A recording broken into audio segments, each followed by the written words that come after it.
just dropped off. And I was like, I don't know. Can I just put another one on? Is it supposed to come off like that? I don't know. Space. The final frontier. These are the voyages of the starship Adequate. Our ongoing mission until we are cancelled and replaced by something far superior. To review... It's coming. It's coming. To review every Star Trek episode and movie in existence. To seek out new guests and make them very uncomfortable.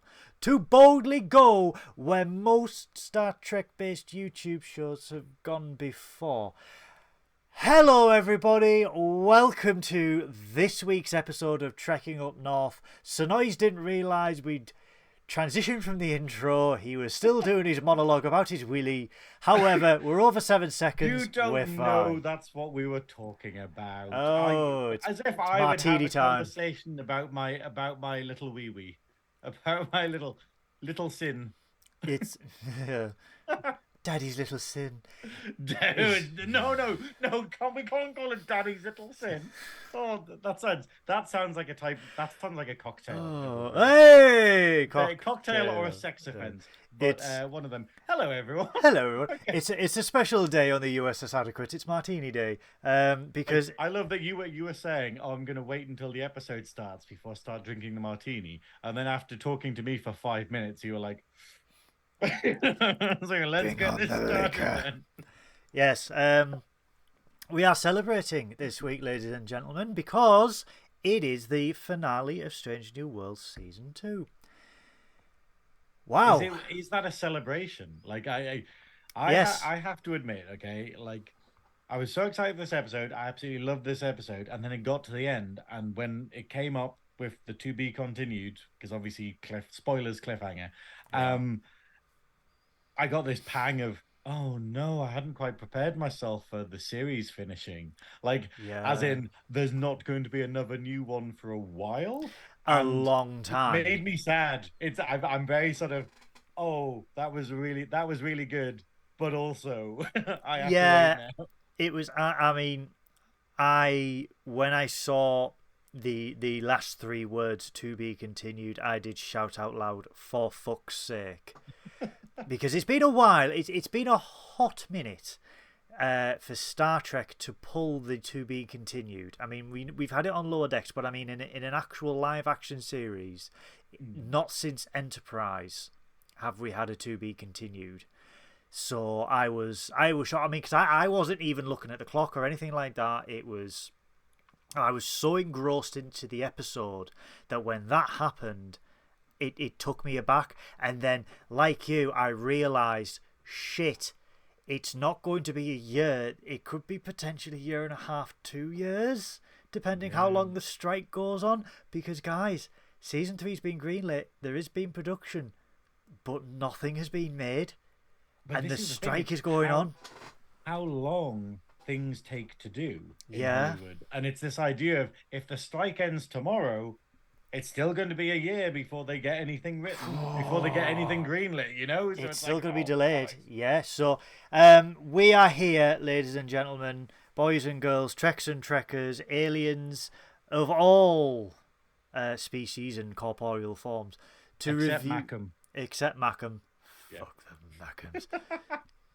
Considering I technically am one now, they've accepted me as one of their own. They've licked me. They've covered me in their scent. I'm a smoggy. You're from the planet Honk. Yeah, I'm a Geesian from the planet Honk. Yes, because it is Science Officer Synoiz and Captain Goodwill here. I didn't even give them our names. How dare we? But yes, we are here to review Episode 10 of Season 2 of Star Trek Strange New Worlds, Hegemony. We are just so excited about this, guys. We just want to get straight into it. As you already, because we don't want to do another 2.5 episode, 2.5 hour episode, because although hilariously, just before we get started, I just want to point out, like, I still don't feel like we talked enough about Subspace Rhapsody. Like, as in, from over the last week, I'm like, I still have loads of thoughts about it, and I'm just like, oh well, like, so hopefully we will be able to get them out when we discuss the overview of Strange Yes. New Worlds with Adanik. But like, I just want to ask you: have you been listening to the soundtrack from Subspace Rhapsody over the I'm past week? not over the past week. The couple of days after, and then obviously life has gotten into the way. I very rarely listen to music at the moment. I'm very busy, and if I'm not doing my full my first job, I'm doing this or I'm doing Yeah. something else. And with as some of you know, everything that's going on, and it's sort of like it's there. I really want to listen to the extended versions because I have seen on Spotify, and it's like, oh damn, that's not actually 2 minutes. That's like 4 minutes 36, and this is this, and I'm just like, I I really want to listen to it. I was actually wrong. They're not all extended. It's I just listened to one luckily. Keeping Secrets is extended. Keeping Secrets has a second verse which Yes, isn't that's the one. actually in the episode, but everything else I think is pretty much the same. But it's the fact of it's just I have listened to it so much, so many times. Like I've literally just I know all the words now. I've listened to it and I've got that's why I've got thoughts because I'm just going like these lyrics are even cleverer they were when we did the episode I because I was just like, appreciate, oh, these yeah, are really good, I appreciate a musical where the lyrics of a song are sort of very much like a well-written script. They are profound and they're like deep insights into people's psyches and stuff like that. Because that's what a musical is. It's emotions unfurled and splayed across the screen and stage and stuff like that. it's a very like I said, it's a very good way of quick exposition where you just Yeah, go you can convey a lot about a character without needing to sort of do any build up or whatever by having them sing a song about something like yeah. as we see with everything Una sings throughout the whole thing, which is basically going, hey, I used to keep secrets, now I don't, you shouldn't as well. And then with Gilbert Lan and it's like, hey, Sullivan. yeah, it's like, oh, I like Gilbert and Sullivan, and then it's done in that way, and then getting the exposition about Uhura's background and stuff. It's all incredibly clever. But to go to this episode, I love that. Like one of the first things that we have, where in the first scene we have a reference to the musical episode Yeah, where I love Pike that. Yeah, basically goes, "Oh, it's been good. I haven't been breaking into song every 10 minutes." And I just want to point out how cool this is because most of the time the other shows that have done it don't draw attention to the musical episode. Like it takes a totally standalone thing. Like I'm pretty sure that Buffy never ever mentions that never did. everyone started singing.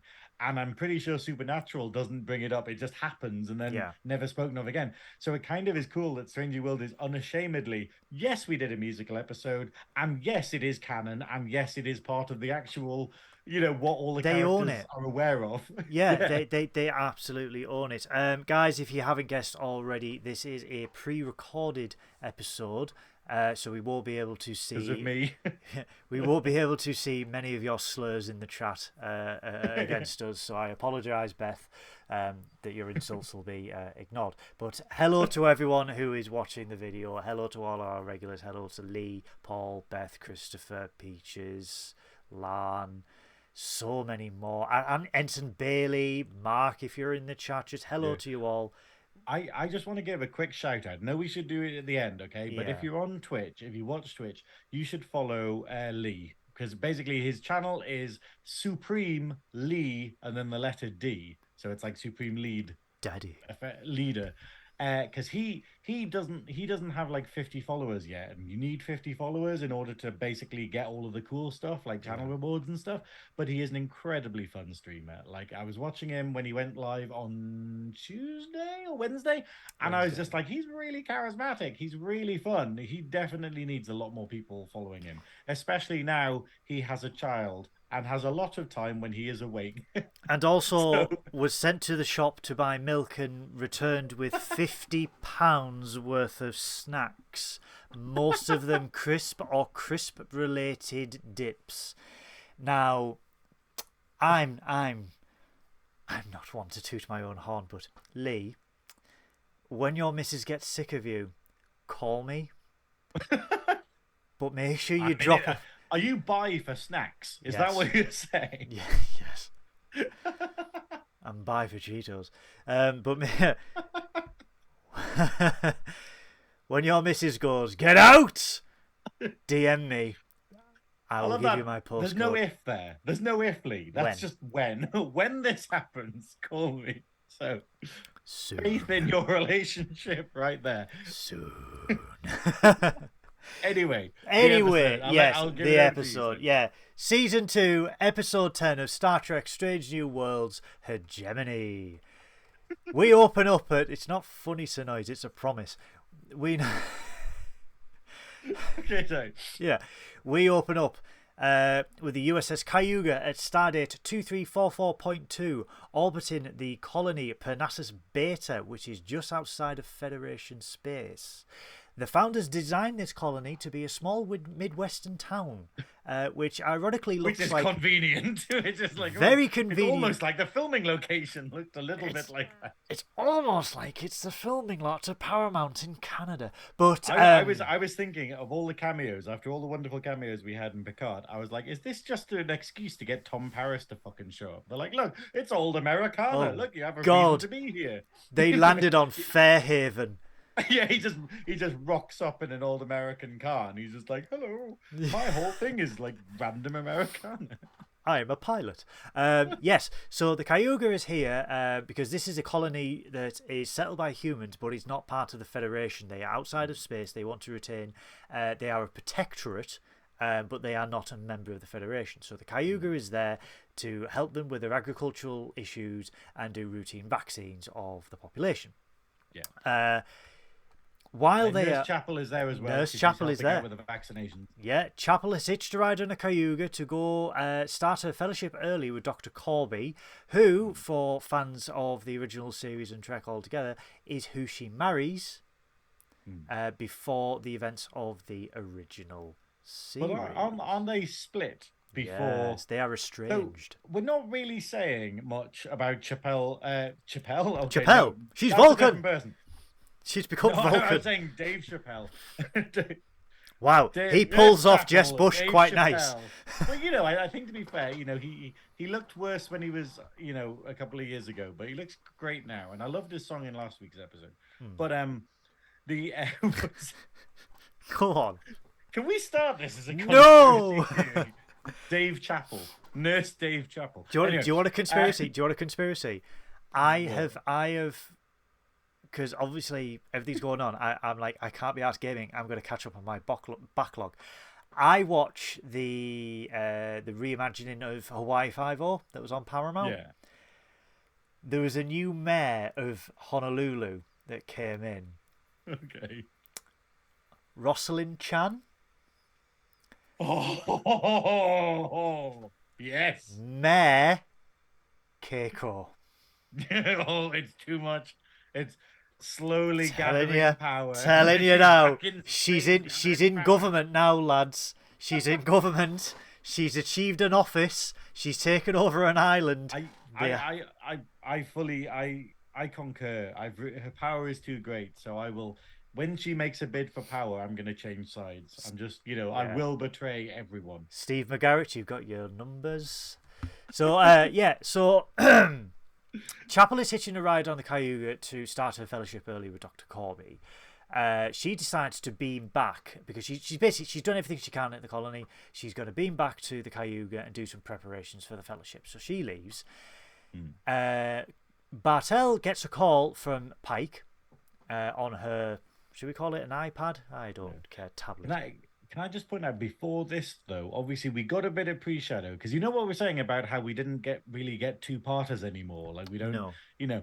But I think it's because the format has changed because it's very much Picard and Discovery and like Strange New Worlds because everything is story arcs now. Like it's basically, you know, I mean, DS9 kind of introduced it like properly where it kind of goes, hey, you can have an evolving plot over the course of a series, whereas TNG tended to be like, hey, cool, the Borg appeared, but now we're back to normal. Monster of the week, yeah, and then DS9 started having consequences that lasted more than the actual episode arc.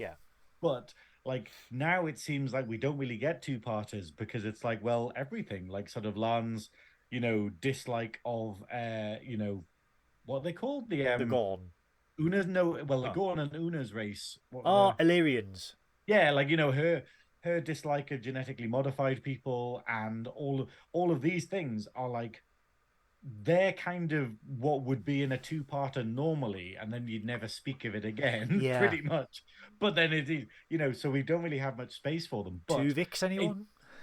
it's great that we had like at the beginning of this where we have the Gorn, where Yeah. it literally just goes, "Oh, previously on Star Trek: Strange New Worlds," and then it references the Gorn episode from season one, and you're like going, "Oh fuck, I know exactly where this Oh. episode is gonna go." Well, it's called Hegemony as well, and it's that's obviously the Gorn Hegemony. I didn't see the episode title. It didn't. It Yeah, doesn't come up. they Unless never you, do. like, yeah. Yeah, they never ever do. It is good, but the continuity, like you said, compared to the Next Generation, and I mean, to be honest, most of the original Trek and the '90s Trek, it was like, oh yes, he murdered a man in cold blood. Okay, next week he's playing trombone, and it's like, yeah. So I Which is know. why I quite like that they referenced like the musical episode. Like, Pike Yeah. just goes like, "Oh yeah, remember when we were singing all the time?" And he's just like, "Oh great." And we've had loads of stuff like Uhura constantly referencing Hema and constantly referencing these things, and this bit of a weird, and we see more of it this week, but the weird relationship that she has with Pelia, where she's trying to forge a Yeah. relationship, but Pelia just refuses to have any relationships with anyone. But Yeah. she'll complain about stuff, but then But she's very like, stuck in her "Hey, ways. I don't want to get close to anyone, but Yeah. also I don't want to be left out." And you're like, that's a very difficult position to be in, to put yourself in. Yeah, and you're the chief engineer in charge of staff, so you're a pretty bad team leader if you don't like people. But yeah, She's so a terrible teacher as well. She's like apparently a great teacher, but then she just hates people, and you're like, she just going, gives crap grades as well, apparently, as we'll find out in the episode. But so Bartell is talking to Pike. Pike is basically calling, seeing how everything goes. Now, this mission was foreshadowed in the previous episode in Subspace Rhapsody, where Bartell said, we have to postpone our vacation because I've got a priority mission that I need to do. This is the priority mission. As they are talking, Pike says, "I miss you." Oh, can I get that down in writing? Ha ha ha, communication lost. And there's a bit of a pause, and Pike's just like, okay, the signal might be bad. Bartell goes to one of her crew members. Are we having issues with communications? They try to contact the Cayuga. They are not successful. Bartell orders to try again. Next thing, they look up. There's a shuttle coming down, crash lands. And then Bartell's like, reach the Cayuga. And he's still staring at it. It's just like the quintessential as well. This massive alien ship descends from the heavens.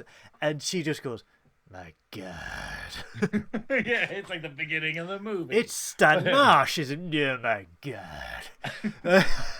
But it is a great scene. Like, it's, where, and it's nice to have a bit more of her. Like, this episode made me realize two things, though, that I'll get into when we get to them, when we get to what happens next. But, so as that happens, as she's going, "My God," we go back to the Enterprise, who is receiving a distress call from the Cayuga. Uhura passes it through. You can see the immediate alarm on Pike's face, where he sees distress call U.S.S. Cayuga. Broken transmission, a bit garbled, but what they can make out is they are under attack by the Gorn. So the first thing Pike does, right, that's it, get me April on the blower, get us there as quickly as you can. Again, April is apparently the only admiral in Starfleet that will talk to people and take calls. Well, she's the only one who hasn't been taken over by some kind of alien, or is a changeling, or that joke where it's like literally like where it shows like I saw like a meme the other day that was talking about the percentage of Starfleet admirals, and it's got like 1% of them are actual good people, and the rest of them are either horrible bastards, changelings, or like body snatchers. There's a lot of admirals. All species 847 and you're like, there's I saw the Spider-Man one as well with it, where it's literally sort of like whatever the creature that takes them over in Conspiracy, but then like changeling and then species 8472, all a Spider-Man pointing at each other. Butt bugs. That's what they used to be called, the butt bugs. That's what. Butt bugs. Yeah. So yeah, they receive that distress call. April is speaking to Pike. April says that the planet is outside of Federation jurisdiction, therefore they don't have any power to act on anything. And they are absolutely shit scared of triggering an all-out war with the Gorn. Tensions have been heightened. We've seen this. We saw this even in the first episode of season 2, where we saw like the Gorn trying to like amass a fleet at the borders and stuff like that. So basically, April orders Pike, do reconnaissance, don't get involved, just don't interfere, do not provoke a war. However, April is fully aware of Pike's feelings towards Bartel. He knows Bartel is there, and he's like, do not let that cloud your judgment. You can already see in Pike's eyes what he is going to do when he gets there. So we're like, yeah, okay, straight out of the other end.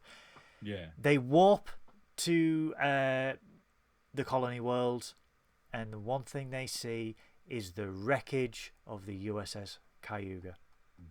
And you're like, oh. We're not talking wreckage. We're talking, like, half of it is missing. Like, there's literally half of the saucer section is just gone. But I love the fact in the next scene, the first thing Pike says to his bridge crew is, no assumptions. Do not make assumptions.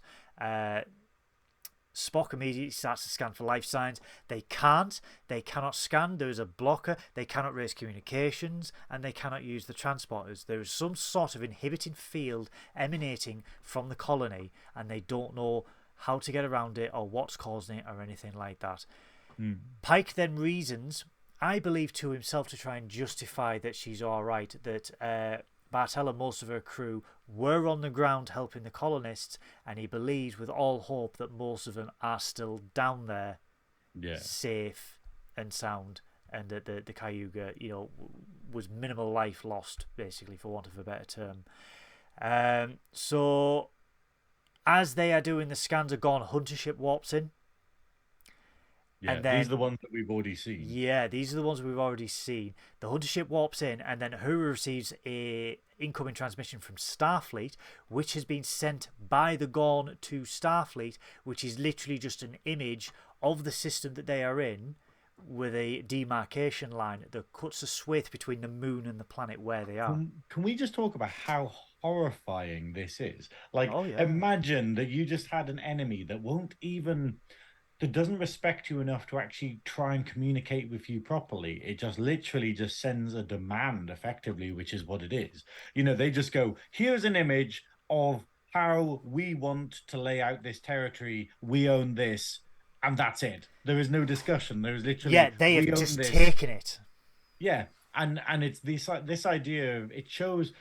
I mean, obviously, this does mess with the timeline a fair bit, like what we know as canon, because obviously, like, the whole thing about the next gen and the whole thing about DS9 is going, oh, Starfleet is not prepared for war. Like, it's just survived the Klingon war, and it's kind of limped through that. And then obviously, like, the next time we go, oh, we are not ready for this, is when the Borg appear with Wolf 359. And then it's like, with this, we're kind of going, oh, shit, we're kind of going... They could potentially go to war with the Gorn, which would massively change the timeline as we know it. Because the Gorn are a real threat. Like, they are the way a real they're threat. posed here, it's the fact of they could really fuck the Federation up in its relative infancy here. They are a real threat. I don't think, and I'm going to say it now, I'm going to give credit to the writers. I don't think we will see an all-out Gorn Federation war. I think there may be spats, and that will be it. Because as we find out that that there's potentially a weakness that can be exploited, but I really don't think there's going to be a war.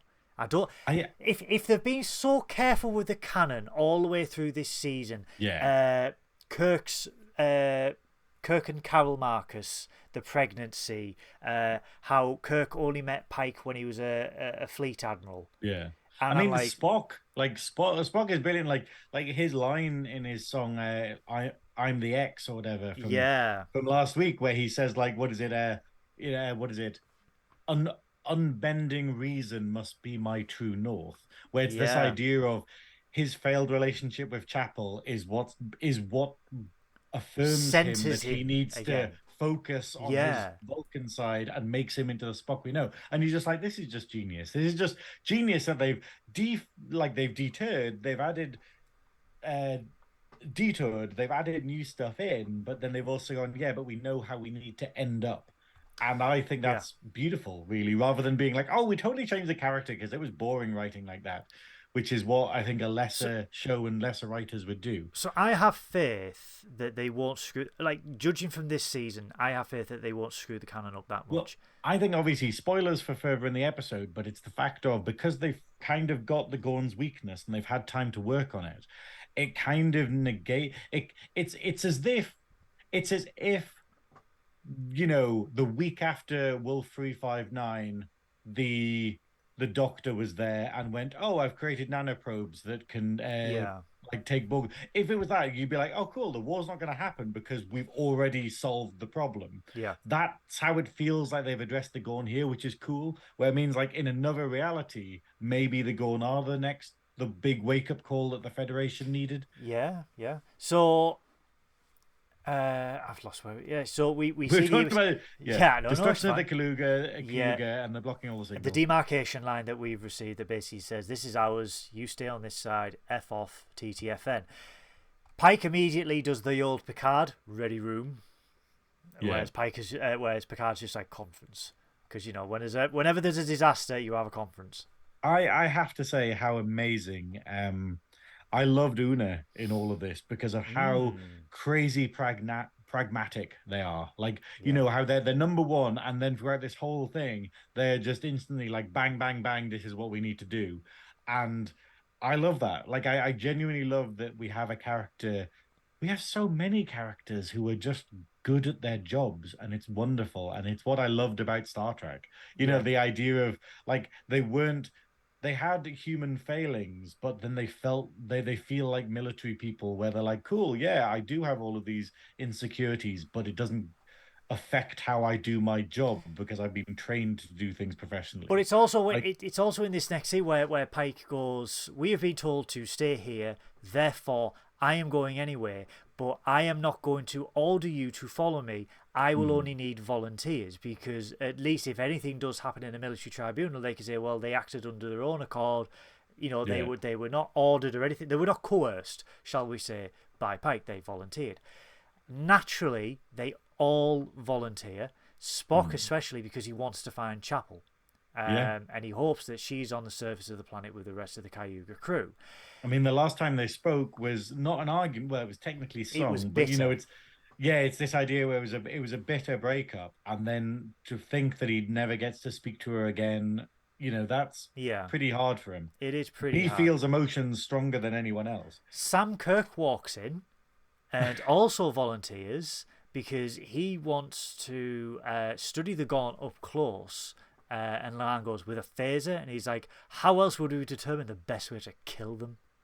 I think I love this where it's the fact of like they all just want to kill the Gorn, like, and that's the thing. It's obviously what Pike was saying earlier is that he's fully Pike is a very sort of caring person, genuinely sees no way to reason with the Gorn, like He's actually yeah. sees them as monsters. Well, And he the says fact that that to April, everyone in the doesn't ready he? room, Yeah. well, he So basically just sometimes they're says, just they're just monsters. yeah, Sometimes they're just monsters, and it's yeah, and that's the yeah, thing, and it's the fact of we haven't seen any redeeming qualities for the Gorn yet. Like they genuinely are just this, like they're probably even worse than the Borg, where the Borg had a purpose, whereas the Gorn just seemed to just destroy. destroy and And reproduce. yeah, and then uh, and it's strange that everyone in this scene, even Umbenga's like, yeah, I just want to kill the Gorn, and the person who actually speaks out logically is Lan, like Yeah, who's just going, hey, actually, we need to think about this, and phasers she's the might one not out be of all of enough. them Yeah, who should want to wipe the Gorn out, but it's this idea of professional, but I do like though that basically Pike just goes, "Yep, we're probably going to try and kill some Gorn." And as we found out in the first episode we saw with them, how incredibly resilient they are, like how difficult Yeah. it is. Like where we had a whole episode where a whole group of them couldn't even take out like what was it, like four infants, Yeah, the four babies or younglings. something. Yeah, Yeah, yeah, that's who they were fighting, and Anne basically says that phasers might not be enough to stop them, and then Pike chimes up and he's like, we may have something." yeah. Beams in crate 32, which is like the tastiest loot box in Starfleet, because as we find out when they open it, these are weapons specifically designed by Starfleet intelligence and R&D to fight the Gorn, modulating phasers, sensors that can detect the Gorn, nitrogen grenades that will freeze them and essentially kill them, and then Umbenga chimes in and is like, it'll kill anything.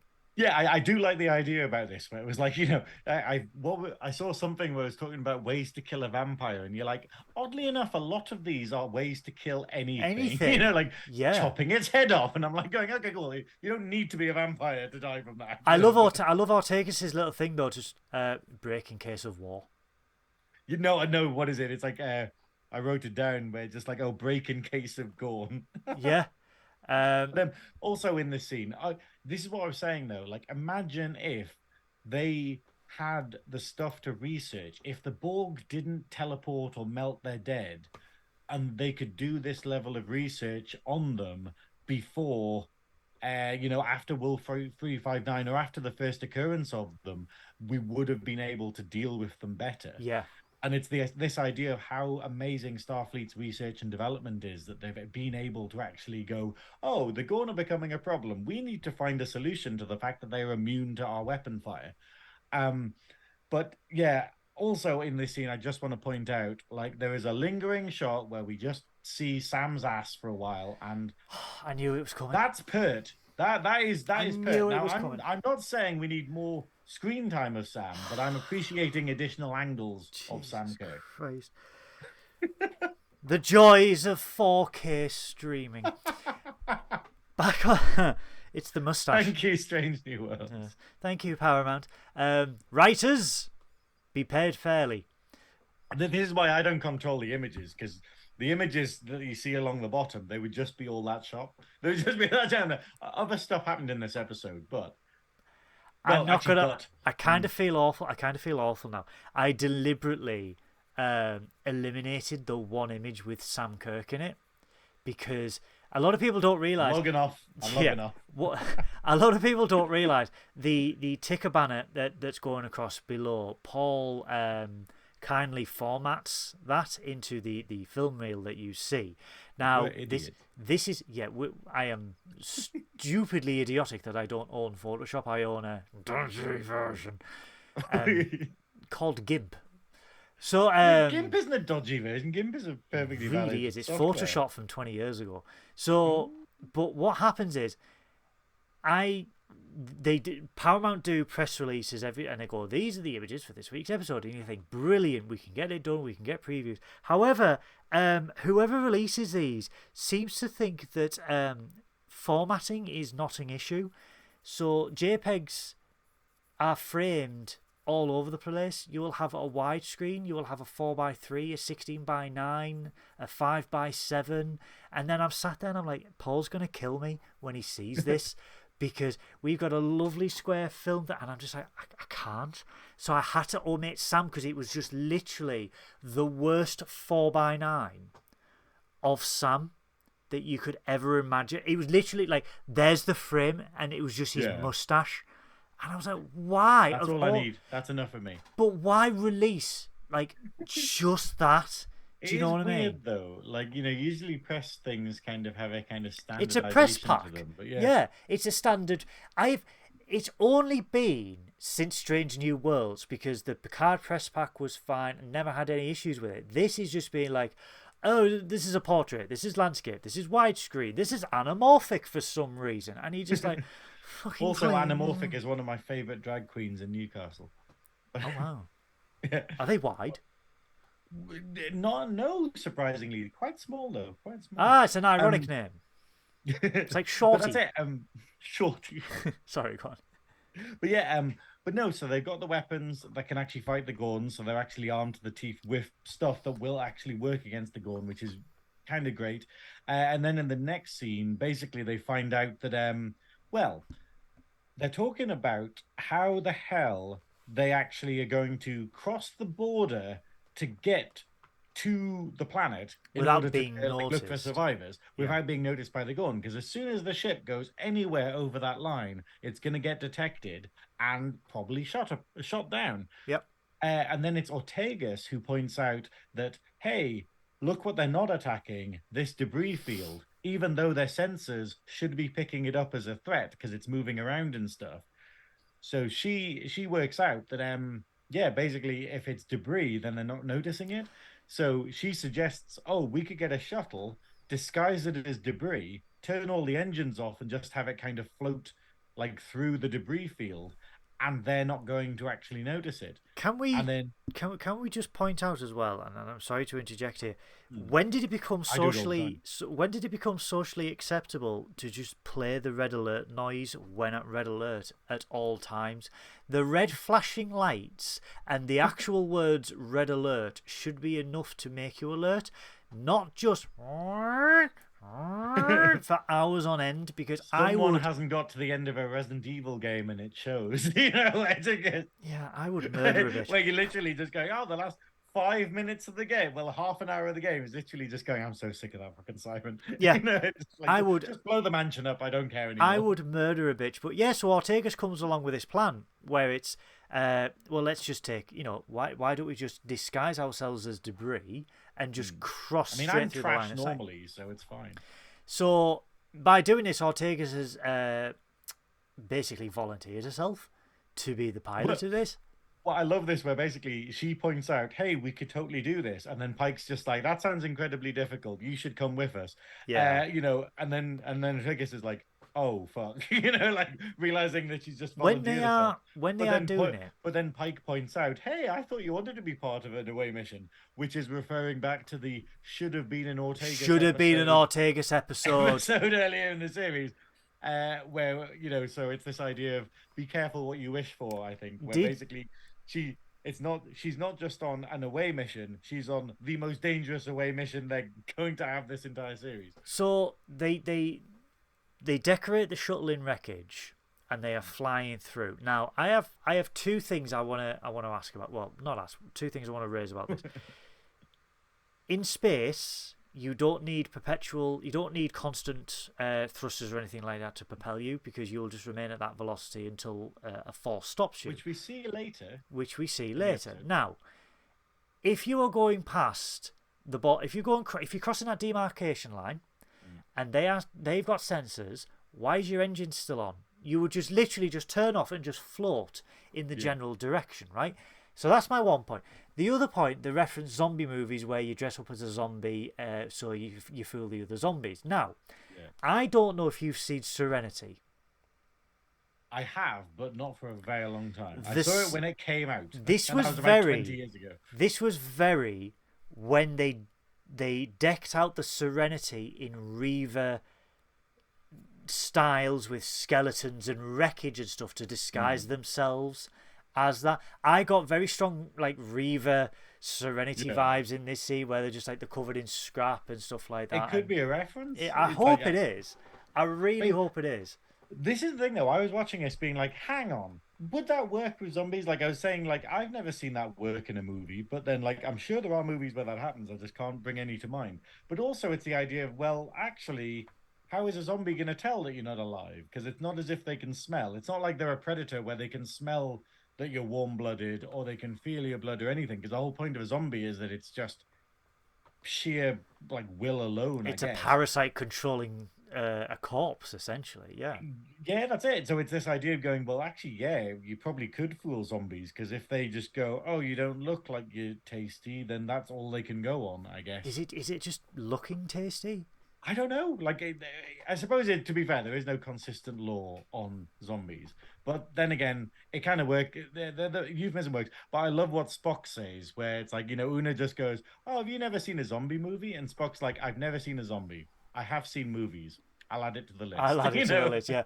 His Netflix backlog is huge. So, yeah. But they do make it through the debris field. They enter the atmosphere, and Ortegas does some mighty fancy flying. I think the funniest thing is this scene with Ortegas where like What, Pike yeah, shits where himself? yeah, Pike is just sitting there being like, "Oh my god!" And like you're saying though, they use the thrusters to start with to get them Yeah. into the debris field to set the motion off. But then I think they turn them off. I don't know, but they certainly turn them off when they actually get into the atmosphere and they basically just fall. They literally Yeah. just plummet, and Pike's there getting all of the G's. Ooh, and Oh. then basically just freaking out. And Ortegas is like, no, no, we're going to wait till the last possible minute because they might, because they might pick us up on their sensors otherwise. And yeah, and pulls it off. And basically, Pike just goes, "You were incredibly good at this." I've Yeah. forgotten the actual line He, he says, but he he, points out what an incredible pilot she well, is. she turns around and goes, "I thought you were a test pilot," and he goes, "Was," but then he turns around and he goes, "You were born to do this," Yes, that's what he says. and I Yeah. love that. It's so. Give us You know our what? Ortegas episode. I'm this is the point of the episode where I started getting scared because the way it was Oh, framing characters and the way it was being so serious about the Gorn invasion made me go, somebody's gonna die. And it felt like one of those episodes where every character kind of gets the target put on them, where it just kind of goes, oh, look, there's a lot of focus on Ortegas. Maybe she won't make it through this. Oh, look, Sam's appeared and he's being involved, which doesn't happen because Sam doesn't get the time he they're deserves. clever at doing this Yeah, though. They've done and this that's it. loads of times. And then it was just going, oh shit. And then later on, it has like going, hey, maybe Spock's gonna die. And then you're just going, oh, maybe Pelia's gonna die. Yeah. And it's literally just and it goes through all the characters. And it's not as telegraphed as I think it would be if they were intentionally doing this. But that was my feeling on it, where I was just like, oh no, I'm not quite emotionally prepared for us to lose anyone No. because I love everyone so much. We do have So, that set cast who we know makes it, but it's the ensemble not to around. season 3 though. No, What but if what season I three mean doesn't is have Ortegas? What if it doesn't have Chapel? no. What I mean is we know Chapel, we know Spock, we know Pike, we know they make it. Yeah, What I mean is the ensemble around them: Una, Ortegas, La'an, yeah. Pelia, and you're like, I'd and say this, that, like, I'd say Pelia maybe not, but I'd say everyone else is still like this isn't Discovery where it's like, oh cool, as long as it's not Michael Burnham, anyone else could, whatever. yeah, But it's like but this is like DS9 or anything where like you can't lose someone. Like no. it's infeasible that we would lose Odo or that we'd lose Riker or something.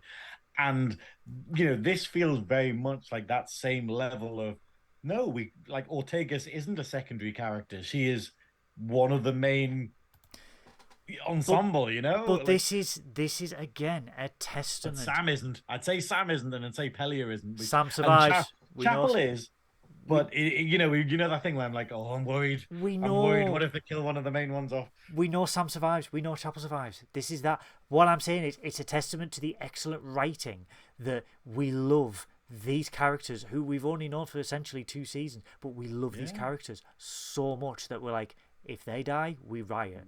And Sam's been barely fucking in it. Pelia's been barely fucking in it, but I still care about. yeah. I will still defend them to the death. But they are scene stealers, even if it's just leaving crumbs on a desk. Don't test me, Kirk. I will break you. I love how you made a big fuss about the memes for that, and then I started seeing them. And I was like, okay, these are good. Yeah, these are good. These are quality memes. Spock is a cat. What was it? No. Spock is a screaming woman. Sam Kirk is the cat. Yeah, anyway. Back on the bridge of the Enterprise, Spock is still trying to scan for life signs. He's not given up hope that Chapel is there. He is trying to scan the debris of the Cayuga because he's done a spectral analysis and he believes that there is pockets of oxygen in the hull remnants, so it is possible that people could have survived. Una is trying to sort of let him down to basically say, Spock, I don't think anyone's alive over there. But she's doing it in the most first officer, senior member of the crew way possible, where she's not just saying she's dead, she's trying to just reduce his hopes a little bit. I think this is the scene where basically like they find out that Chapel did return to the ship. Like she's Yes. not she wasn't on the planet. They realize, oh, she did actually return to the ship. And then they look at the thing and they're like, oh, medical has been totally destroyed. Like Yeah. that is the chunk that is missing out of the other ship. So effectively they're going, hey Spock, don't want to burst your bubble, but she did return to the ship and she probably was in medical and medical is gone. There is a hole where it Yeah. should be. And it's like, Yeah. okay, and but obviously he's not giving up because like he very much doesn't want it to be true, but we don't know. We have everything looks like Chapel's dead. Yeah. And that's what I mean. It's like this is a show where what scares me is that I think they have the guts to do it. And that scares me, because I'm like, oh fuck, they might have killed Chapel off. Back on the planet's surface, the away team is scanning a mysterious structure that has been erected in the centre of town. I got strong Mass Effect 3 Harvester of the Citadel vibes because I was like, this is where all the goop goes that the Citadel ingests. And I was like, I was actually getting bloody what's it, StarCraft. oh, I yes. was I was getting like a bit of a Zerg sort of thing where it's like you Yeah. must construct additional pylons. Yeah. But And that was the what are they called? so The Eldar ones, yeah. So Lan says that her brother believed that it was a signal Protoss. trap. Mm. Yeah, it was a signal to trap passers-by on the planet. However, they quickly find out that it's actually the source of the interference field that is surrounding the planet, which means they can't beam out, they can't communicate, and they can't scan. Mm. Using the new Gorn detector, Bone detector. the Gorn hub. They Gone hub. I've never heard Oh, of if that. someone hasn't bought that domain yet. Have you never heard that? No, That is gone hub. that is that has probably been around as long as Star Trek Online. Like every time Really? you know you're in a decent like server on Star Trek Online when all you see in the chat is Gone Hub, you gone, um, xgone, gonepix.com, and you're just like, yep, I'm with my people. This is totally new for me. Hard I love that. I love hardcore that so much. hardcore gone, and he's just like, But anyway, X gone. So the gone hamster. Corn hamster. Let's not bring hamsters into this. That's the interspecies relationships we don't Look, need. it's just videos of where they put their eggs. So, Oh, da. oh, father. Oh, Pater. Speaking of daddies, Sam Kirk detects one life sign making their way to them, and it turns out to be a gone youngling. So they all Oh, hide. little cheeky youngling. Little cheeky baba. And they see that the gone is the little gauntlet. Little gauntlet. Giglet. Little gauntlet. Had a busy day. How we're Got to in keep a on eating major. colonists. Anyway, they shoot it dead. Okay, So right, yeah. they find I out. love it. Like Lon just shoots it and Yeah. it dies. And this scene gets the gravitas they want, where she's like, "Oh, the guns work." Yeah, And the we guns see that work, it yeah. literally has a massive hole in it, and it's burning away. It's not regenerating. It's not the technology works, which is a big relief, and probably the reason why we're not going to get a gun war, because Starfleet might be able to win it. Well, this is the thing, because there's no like respite, because Sam immediately asked, why did they send out a youngling to tackle him? And then Lan just says, well, they spread their eggs to soften up a planet before they conquer it. The device is just there to lock the door.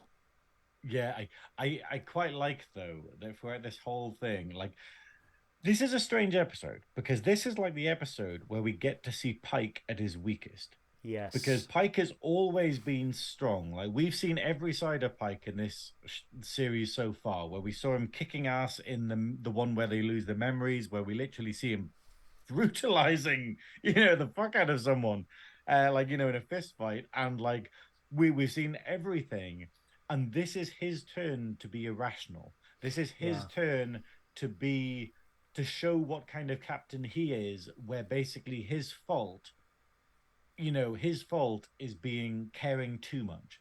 Where it's this idea of he desperately doesn't want it to be true that his girlfriend is dead. He's still not giving up hope, and sometimes and he's being reckless. I feel he is. Yeah, it's the fact of it's the other people on the team that are keeping things in check and not him, which is quite nice because it allows us to see a weakness. Because obviously we see weaknesses in Cisco, we see weaknesses in not Jean-Luc so much. Oh, technically, we do get weaknesses, but his weakness is that he is cold. As in, he doesn't feel, I think, is the problem. He is unable. He is unable to. Picard has always been famously unable to connect to someone to let them in. He's famously locked out, which is what we saw in season 3 of Picard before she just disappeared forever and no one ever found out what happened to her. She's probably still on that planet with Chateau Picard and a cat. We've had 9 weeks without thinking about her, which is effectively how a series of Picard works. Well, that's effectively how Jean-Luc works. So So yeah. Oh, woman. Well, I love how it's like a 9-week cycle. Or like, hey, we saw you and then promptly forgot about you until you appeared again. But do you remember Picard's missus? No, he's got Crusher now. Oh right, okay. Oh yeah, I've got a kid. Oh, that poor girl. Anyway, she's inherited Chateau Picard. It was a shit wine. So she probably hasn't. But so they ask why the youngling, and then Sam says, "Well, the youngling looked hungry," and then Lan goes, "Looked hungry. There's no food left." And again, trying to reiterate, there is no one left. They are. Yeah, but this is the thing, though. It's the fact of the rose-tinted glasses that Pike has on, where he's so desperately wanting it not to be true, and everything is covered in blood. There is no life signs anywhere on the reader. There is every single shop window is broken glass and covered in blood. Every wheelie bin is on fire. It's literally like being in wheelie bin is on fire. Look outside. Whoa, that's what it looks like where you are.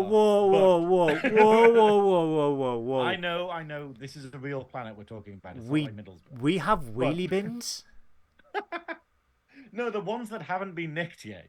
Oh, right. Oh, you're on about the posh people. The first day of having them, before they get set on fire and nicked. It was very much when I moved into my new house when I was like, there was a blue bin there, and I'm just like, recycling. What? Huh? Multiple bins? I have 3 bins. What is this opulence? So... the bourgeoisie. How the other side live. You bloody decadent bastards. Look at me. I have 3 bins drinking martini. What next? I'll shave next. Let's not go wild here. Not too many changes at once. But but it's this idea of he just has these rose-colored specs on for the whole thing, where he's just going, no, she's totally going to be alive. And you can see the rest of the team being like, if the younglings are coming out and they look hungry, it suggests that they have eaten everything else. And I find this a bit unrealistic, because effectively it's been a couple of hours. 5,000 people have been nommed in a space of a few hours. This is something where I'm just going, unless it was Mackie D's. 12 hours later, or 3 days later, or whatever it is from SpongeBob. If it hadn't had that earlier, it seems a bit odd that the Gorn have acted so acted. The Gorn have acted. Even if the people were made out of the tastiest of McDonald's or Pizza Hut, I couldn't consume 5,000 in a few hours. I really could, and they would be a little bit more. The thing chunky. About people, though, they're very Moorish. So back on the Enterprise, Uhura goes up to Pelia, where we see again it's very tense. It's very cold. Uhura and Pelia, and I think he referenced this before we started the show as well, where it's out of all the relationships, those 2 are the ones that's still a bit frosty. Well, it's one of these odd things, and it's the fact of Uhura managed to connect with Hema so well, and this is the whole thing though. Pelia, I'm not sure if I even said this in the episode or if it was before we started, but the fact is that Pelia is very much Like Pellier is very much someone where she's complaining that she's not being included, but then she's incredibly antisocial. Like she doesn't want to be around people because obviously she gave like Uhura grief for basically going, "Hey, why haven't you come to speak to me since I started?" And obviously it's because like she reminds her of Hema too much, but also at the same time. Pellier hasn't made any effort to be around anyone, and she doesn't seem to want to be around anyone. We've seen Like she so just cares little about of her her. job. Yeah, we've seen so little of Pellier as well, which is a shame. But the thing is, because they kind of frame it going, oh, maybe Pellier is going to die in not in maybe not in this episode, but maybe in like the beginning of the next series.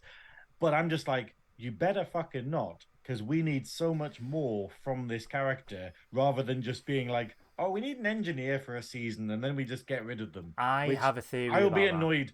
I would be annoyed if they did that, but it's the fact of I'm hoping they surprise us. I have a theory about that, and we will discuss that later on. Mm. So Uhura goes to Pellier because she's trying to figure out how the Gorn are blocking all the signals, but she has this crazy theory. Again, red alert noise still going on in the background. Dude, we get it. We are at alert. We can't get even... Look out the window. Yeah, look out the... Just... So... back on the planet, La'an states that the behaviour of the younglings is not normal. The witnessing these younglings and the sort of working together, which is not normal for Gorn, because the younglings normally fight for supremacy, and who survives is the alpha, shall we say, of the pack. Pike, again, ever the optimist, he's like, if we don't understand them, it means there's something that we haven't discovered, and instead of fighting, there may be a way to reach out to them. And But this is the thing, though. He says that, and it's not how he's actually feeling, but he is trying to do his job, because that's exactly what the Admiral suggested, where the Admiral was like, hey, maybe they're not monsters and we just need to find a like common ground with them. So this is Pike effectively going, maybe we can talk to them, but yeah, nobody agrees. Nobody agrees, because Lan just turns around and says, well, always the optimist. But we see a bit of Pike opening up here where he's like, well, I always have to have hope. And we know, like the audience knows, he's trying to give himself hope because he doesn't want to accept the bleak fact that Bartel might not have survived this invasion. And, Pike is sort of creating his own world where it's like... Jake's going to laugh at this if he watches this.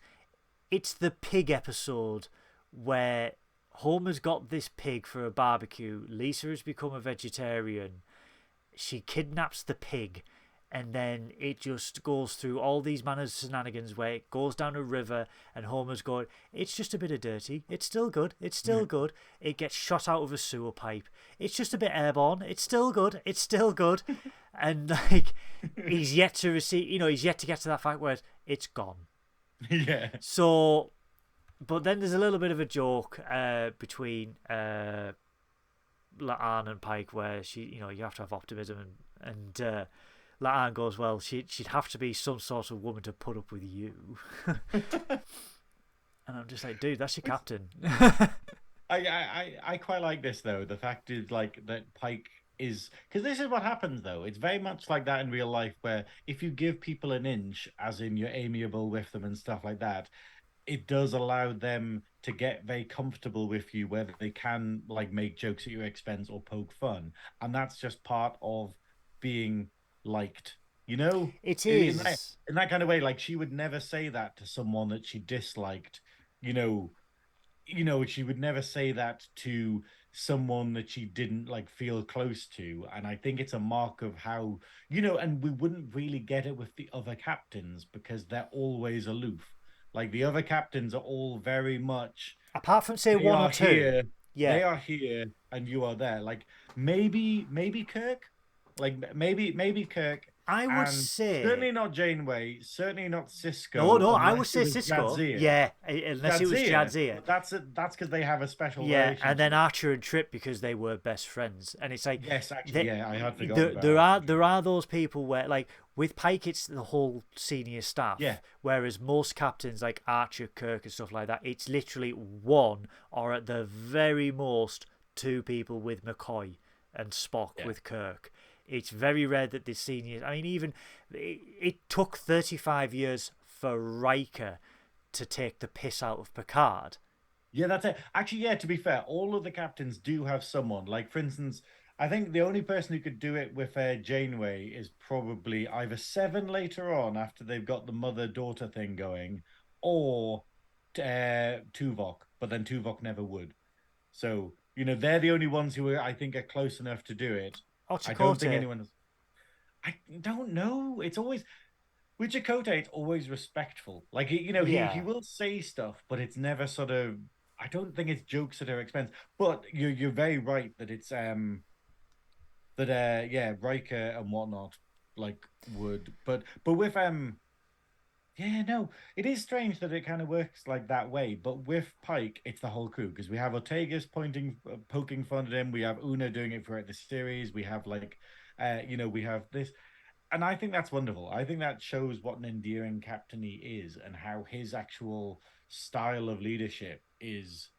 He's empathy. beloved. Yeah, he is. Yeah. He is absolutely beloved. Sam walks in, says that he has discovered anomalous readings coming from down the street, human life signs. So they make their way down. I don't know how they make their way down. Probably the back way or through offices. I don't know. Well, before this, we have it where basically they're more Gorn younglings turn up, and then they have to hide in a barber shop. Not the younglings. Yeah, these younglings fare better than those ones. Where's Anakin when you need him? Yeah, that's it. That's what we need. It's just like, hang on, they're underage. Why? Lightsaber noise immediately. Stop panicking, Anakin. We don't want you for that. Oh God, I didn't know he worked for the BBC. So anyway, yeah, moving him. ITV. I'm allowed to say that. No one else is. But yeah. Philip. So but then in the yeah, so basically they're hiding the barbershop, but then they get this scan, and then they go, oh, there are actually human life signs, so they go after them. Yeah, they wore. Sorry, forward my brain. They enter into this office, and they are still scanning. They can't see anyone. They discover a little device where the signal is emanating for. They are then caught in a trap. Yeah, like force fields are erected. Yeah. Force fields are erected, and we see a Starfleet officer. A dirty Starfleet officer. Dirty Scottish Starfleet officer come out from the shadows, where he says, you have fell for my trap. You are not gone. And he basically he's also as astute as he should be. Yeah, very.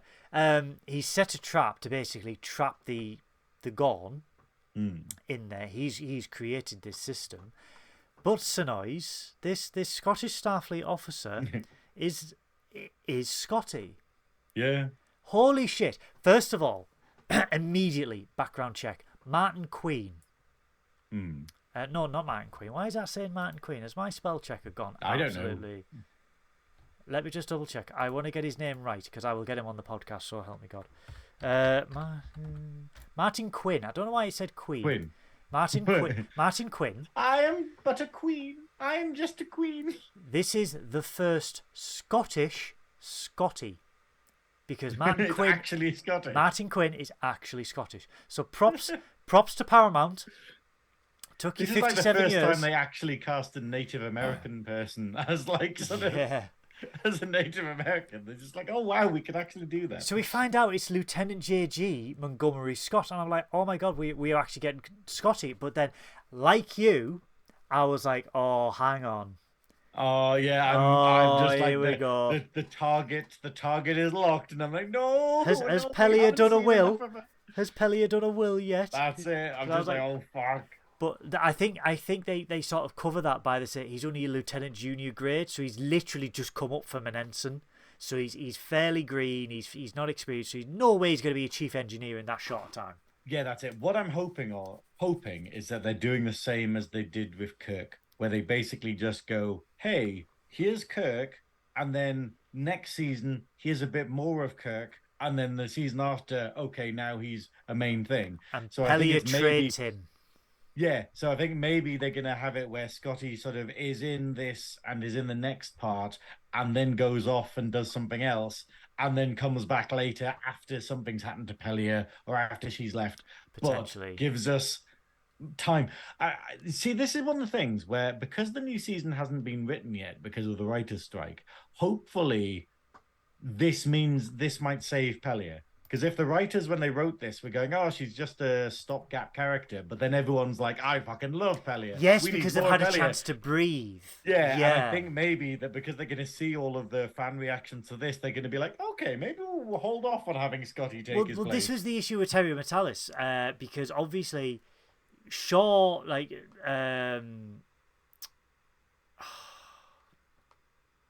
Todd Stashwick. Todd Stashwick, yeah, I was taking a drink. Todd Stashwick.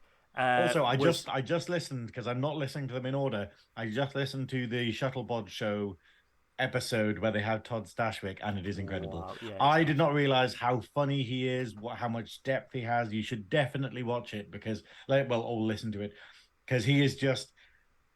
I'm slightly in love with Todd Stashwick, and I he kind is, of was when we had season 3 of Picard, but like he is so good, and I didn't realize he was such a good comedian as well. He became such an endearing character with the audience. But like I said, with Picard season 3, that was done and done in 2022, and with that, it was sort of like because people have said, "Have you had regrets killing him off?"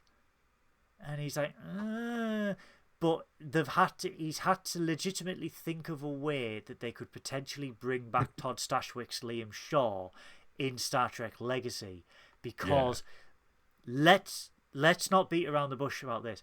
Star Trek Legacy will be made. It might not be called Legacy or anything like that. Yeah. It will be made because Paramount at the moment are trying to streamline what they do.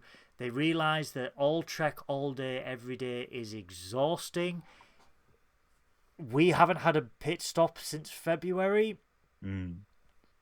So this is the thing. I was speaking to my best mate the other day, and I was saying, "Hey, are you watching Strange New World?" And he's like, "I'm a bit burnt out from Star Trek." Yeah, because he's been following all of Discovery, he's been following all of Lower Decks, he's been following all of Picard, and he kind of got to Strange New World, and he's like, "I need a break from Trek." Yeah, and I think they're starting to realise that there could be not too little and not too much. And I do think when they do streamline, obviously Picard's ended, Discovery's ended, Prodigy has been. They're looking at licensing it out to another network, but it's going to be a case of, hey, you will get this Next Generation series, Strange New Worlds, and then Lower Decks, and you will get these 3 series all through the year. And do you know what? I would be happy. I would be really happy with that if it was like 10 episodes, 10 episodes, 10 episodes, spread over a year. At least you're getting a couple of months between each to sort of have that breather and sort of say, right, okay, we've had a gap of that. Oh, I'm really looking forward to this now, because we had a bit of a break between Picard and Strange New Worlds. But if you look between Strange New Worlds and Lower Decks, we literally got 3 weeks. Yeah. And then it goes in again. I mean, it's really difficult because obviously, like with the format that we have for this show, for this podcast, I'm just like, oh, we're kind of not going to get much out of the Dabo Wheel of Trek, are we? Like, we're never going to get around to reviewing any of the movies unless we're incredibly lucky, because we literally have. Do we have a week? Do we literally? Yeah, because we have it. Like next week, we'll be doing Captain's Holiday. Yeah, we'll do Captain's Holiday, and then the week after, I think, is basically where we have a special episode about retrospective of Strange New Worlds. Yeah. And then the week after, I think we have a new Trek episode, but then the week after that, Lower Deck starts, and we have 10. I thought we were going to have a week off. We can do that as well. I may have forgotten the week off. I think we were going to do a week off, if I'm honest with you. Hold on, how about the week before Lower Decks? That's rather than a week off, it's literally just a looping gif of me doing the Picard dance from Insurrection. Wow. Where he gets the mambo music on. It's just me being like. Would you guys like that? Would you guys just like an hour and a half of Synoiz? Yeah, comment below. Imagine if that was the live stream and it still lasted 2 hours. And we got the live chat, and it was going, the highest, was the whole video. And it was the highest viewed episode of Trekking Up North. And they were like, right, this is what the audience wants, eh? Okay. So I knew we were too wordy. Yeah, yeah. So anyway, Scotty explains that he was from the U.S.S. Stardiver. He wasn't on the Cayuga's roster. He was in a system, the next system over. He was on the U.S.S. Stardiver. They were monitoring solar activity in that system, and the Gorn caught them by surprise. They were overwhelmed very quickly. The crew were dead. The ship was lost with all hands. Scotty escaped in a shuttle, and he found a way to mask his signature. He then Which reveals is cool. it's very However, cool. I just want to point out though, he was in a shuttle, and he flew to another star system. They have warp drive. Do they? It just Yes. because all we seem to hear is how you couldn't do stuff in a shuttle. Like you couldn't travel faster than like impulse in a shuttle. No, You no. know? It's, in Enterprise you couldn't, but in the original series onwards, yeah, you could. Very Right, low okay. warp, but you could do Yeah. it regardless. So he takes the away team to the diner where all the survivors have basically gained shelter. We find out that Bartel has survived, and immediately goes over, hugs her, and she just turns around and goes, "You idiot." Yeah. And he's just like, "Okay, happy to see you too." But she says, while you were away, you were safe. Now that you're here, you're not. And Pike's like, "I'm here to save you. I've got a mission to do. I want to get you all out of here." She's like, "You can't. There's no transporters. There's this, there's this, there's this." He explains that, Scotty found a way to get out with the Gorn. We can do it. And she's like, "Well, all of us won't fit into a shuttle. Well, we'll just take some of them." She's seeming very retired to her fate. She's very Which what is the leads word? into something later on in Which the leads into episode, something. but- She's very pessimistic about the chances of everyone getting off or the Gorn not finding out. So And the fact is, because Pike is being so not restless, reckless. Because Pike Yeah. is being so reckless, I think later on we're gonna get that typical thing which we get in a lot of stuff. Like I think we pretty much get this in Captain's Holiday, or we get this in like with Picard, where it's this idea of, I think her and Pike are gonna have to break up because Pike realizes that he loses logic and reason for her. he becomes compromised. Yeah, Yeah. because and that's exactly what we see here. He has put himself and his lieutenants in like danger, and whatever he says, because effectively what he's saying here is, hey, we don't need to save all of the colonists, we just need to save you and some other people. And effectively it's this idea of going, whoa, you have done all of this simply because you want to make sure that your girlfriend's okay. And it is this, it is the epitome of being compromised, I think. So they sit down with Scotty because they want to know how Scotty escaped basically a fleet of Gorn in a little shuttle. Scotty explains that the Stardiver was in the Shanghai system, which is the next system over from where they are, and they were studying CMEs, coronal mass ejections from the sun. You said mass ejections there. Mass ejections, yes. Okay, sorry. cool. Sorry, my ears peaked. Oh, okay. You Geesians. So, but they, I heard there were mass ejections. is that Mass Effect porn? Anyway, I've come for the mass ejections. Yes, quickly to the mass eject. Mass eject. Anyway, so they were studying coronal mass ejections, CMEs, and they found that the star was emanating very odd, very unusual CMEs, nothing like they had ever seen before. And then all of a sudden, after these CMEs, the Gorn, like a swarm, appeared out of nowhere. Sam Kirk postulates that, very much like locusts which are affected by environmental factors, the Gorn are affected by environmental factors such as light. He basically says solar activity. Solar activity, yeah. And this is hilarious because this makes me think. This reminds me of seeing that big tower thing that you were saying is a bit like Mass Effect. Yeah. It makes me think about Wreck-It Ralph. Have you ever seen Wreck-It Ralph? Yes. Yeah, you know where it has like the totally not Gears of War or Oh totally not Mass yes, Effect thing, and then they have yeah. all of the bugs and they get drawn to the light and then it kills them. And I was like, hang on, are they suggesting? And obviously I know that was referencing something else, like I think it was Gears of War or something. But I just like the idea that maybe Star Trek is referencing Wreck-It Ralph. Why not? They're referencing everything else. You might as well just It go for just makes me broke. laugh. Yeah. But yeah, the idea that they're just drawn to light effectively, or The, that they're drawn to like solar or activity. it triggers And an inane need for consumption. yeah, and I love the idea that Sam is here for military purposes, but then we still actually get to see him use his Xenos, like Xenobiology. yeah, his xenobiology knowledge. Sorry, I'm saying Xenos because like the Gorn are basically the Tyranids in this. Like, the whole, that very much, You're going for go broke on this, somewhere, aren't you? take over the planet, consume everything, Yeah. So, Scotty escaped by building a transponder to fool the Gorn into thinking it was one of them. And again, this is me going, does no one look out of a window in Star Trek anymore? We had this in Picard, and I sang its praises. As we know, they don't, because we had a whole episode about Strange New Worlds where it was a novel idea to actually get people looking out the window. That was Picard. I was was it buzzing. Picard? Yeah, okay, yeah, Picard. Where Shaw just basically had crew at the back of the ship just going, if you see it, tell us. And I was like, finally we have this. And then we've just gone back to the old trope again. But it is like a thing where like the Gorn are blatantly. I mean, we see a lot of occasions where the Gorn blatantly don't look out the window. So no. So he created a transponder to fool. He, however, he took damage. The shuttle was leaking antimatter, and he crashed on the nearest planet, which was this one. And he said they were coming this way anyway. They asked if he can build another transponder, and he said I can't because the specific module, there is only one of them, and it's in the crash shuttle.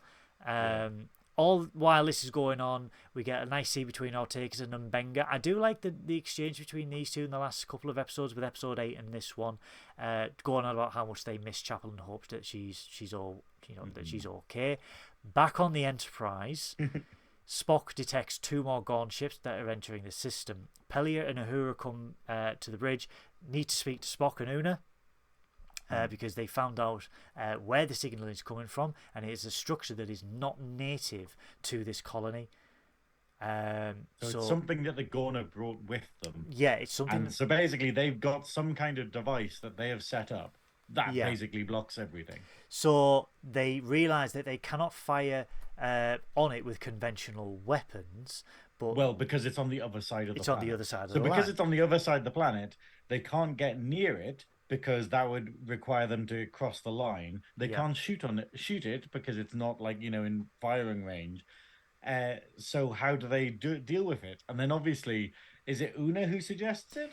Pelia suggests that we use some of the debris, but something large enough to not just burn up in the atmosphere and take out the structure. And Una goes, the Cayuga saucer section. And then we get this little thing where Pelia goes, my goodness, if you had answered the question like this in my class, I'd have given you an A+. And I'm like, oh, the callback to the sea.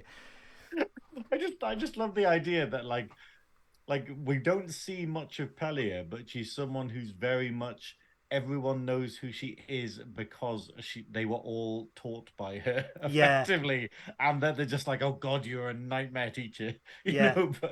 So Spock theorizes that Pelia realizes that properly calibrated retro rockets tacked onto the hull can make it seem like that the saucer section is decaying its orbit naturally, and then when they get close enough to the planet, they can fire them again to adjust its trajectory to hit this structure. They will then have a brief time window between that happening and the Gorn finding out what's happened to beam everyone up, people out, and hightail it out of there.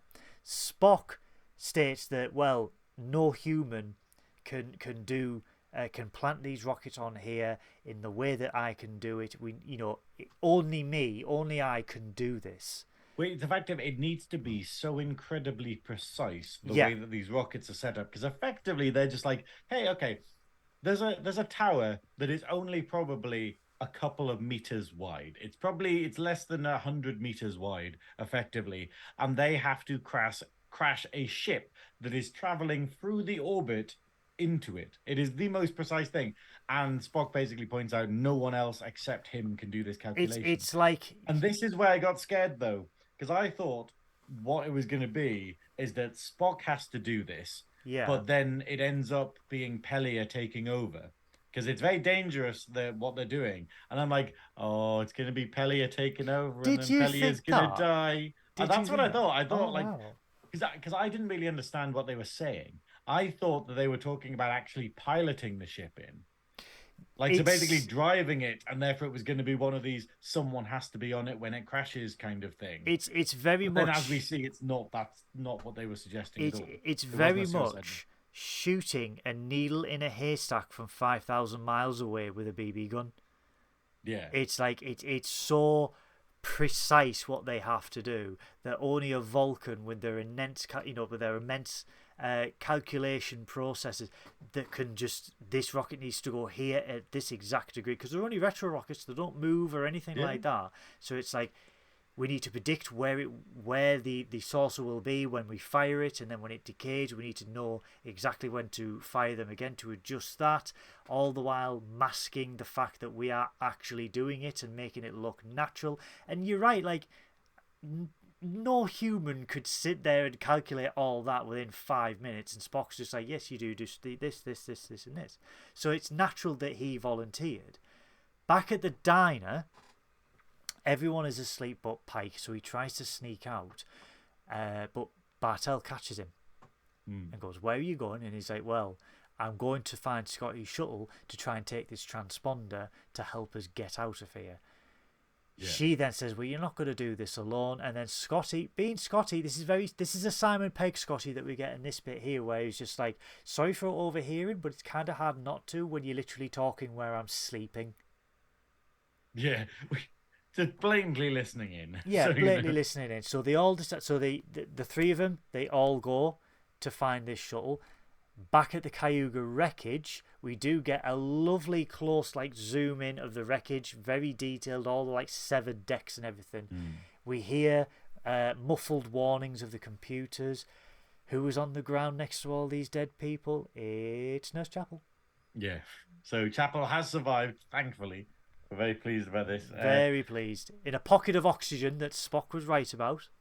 Yeah, and the fact is that luckily she didn't go straight to medical. Because she's blatantly not in medical. She's somewhere else. I don't know where it is. She's in a corridor, but she's awoken to the alarms that the oxygen will be running out soon.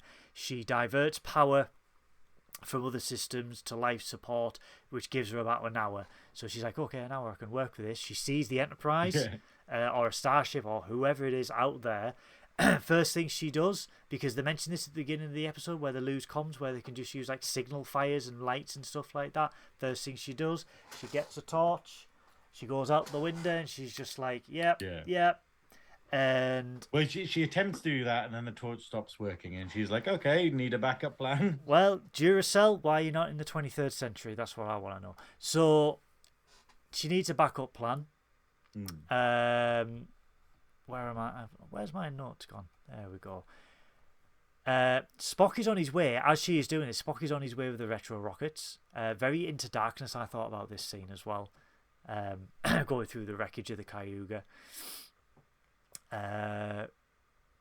Spock is on the way with the retro rockets. Chapel sees Spock after he's planted the first rocket on the top of the hull. She sees him going past the window, and she tries to bang on the window, and I'm just like, love, there's no sound. There's no sound. That's not how space works. Yeah, there's no sound in space. You're just like...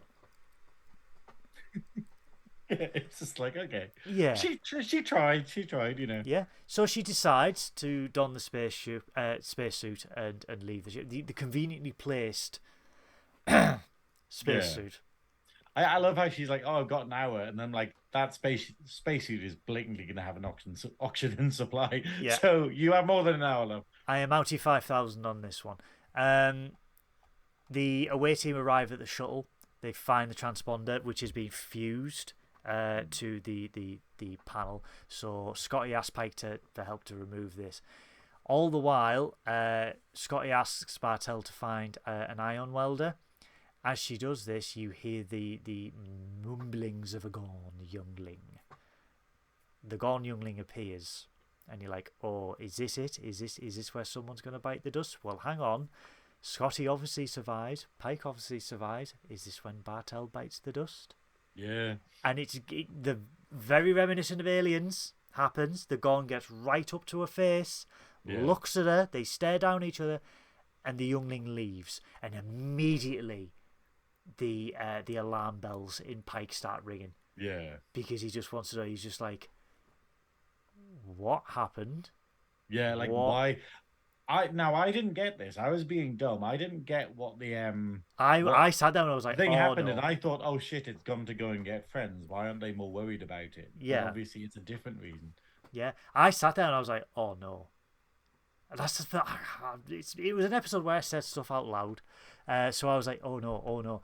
Back on the Cayuga, the Chapel is suited up. She's making her way to the. I believe she's going to an escape hatch. However, she hears the tapping of a computer where it's saying invalid access to command codes. She thinks it's Spock, then sees a tail. Yeah. That ain't no Vulcan. But, and also, I just want to draw attention to, this is the first time we are seeing a full Gorn. Yes. And the fact of how clever Strange New Worlds has been, that it has built the Gorn so well. Like literally, we had one episode where all we saw was some younglings, and they were still really deadly. Yeah. This is the first time that we are seeing a full Gorn for the first time. Like, this is not a guy in a rubber suit like it was in the original series kind of thing. This is what the Gorn look like now in canon. Yeah. So effectively, seeing Kirk wrestle one of these, I have even more respect for him, you know. Like, yeah, exactly. One of these things throws a fucking boulder at you, you know. Like, even if it is paper mache, yeah, that's going to be. It will go through you. Even if it is paper mache, it will go through you. But I love this because you know what this gives me. This gives me Metroid Prime vibes. Oh, really? Like the fact of the Gorn, they're lizards, but they're still in spacesuits. Like there's this sort of mechanical aspect to them. They're not dumb lizards. And the problem is that in the original series, the Gorn effectively was a big lizard wearing chainmail. So it didn't really look technologically advanced. Whereas these are almost worse than Klingons. Because the thing about the Klingons is like, hey, they've got technology, but then they still act like savages. Whereas these are like hideous monsters, but that still have. He's wearing an exoskeleton. He has he has metal enhancements on his claws, and he's got armor around his back through his tail. He has a visor on with an oxygen supply. Well, I assume it's oxygen. But if this idea of just being whoa, these are not just a mindless monster, like Pike is saying, these are actively what's the word? Is it maleficent? No, not maleficent. What do you call it? Malicious. Malicious. No, it's the opposite of it's the opposite of benevolent. Whatever it is, I've forgotten. Malevolent. Yeah. Malevolent. These are malevolent beings, but they're actively so, and that makes them scarier in my mind. That they literally are killing machines, but that do it with thought rather than, like I was saying, the Tyranids. Well, when you see the scene on the bridge with Spock, where he's put the final rocket and the saucer is starting to move, and you just see again the tail hang down, and he just sees a reflection. Now, this is my only criticism of this episode: the slow motion 0G fight that we have in this. Guys, you've got magnetic boots. Yeah, we've skipped ahead a bit here because what we get is we get Nurse Chapel in the scene where she meets the Gorn for the first time. She freezes, but the fact is that the Gorn is actively, it's not like a mindless monster like we've seen with the sort of the younglings. It is typing in digits. It is trying to guess the security codes. It is actively using the computer, which I think is great. But Nurse Chapel's kind of, a bit, she's hiding from it. And then we get the scene where Spock is actually doing the mission where he is flying across in space in a spacesuit. and he's got his like luggage tied to him. No, He's got. that's been earlier.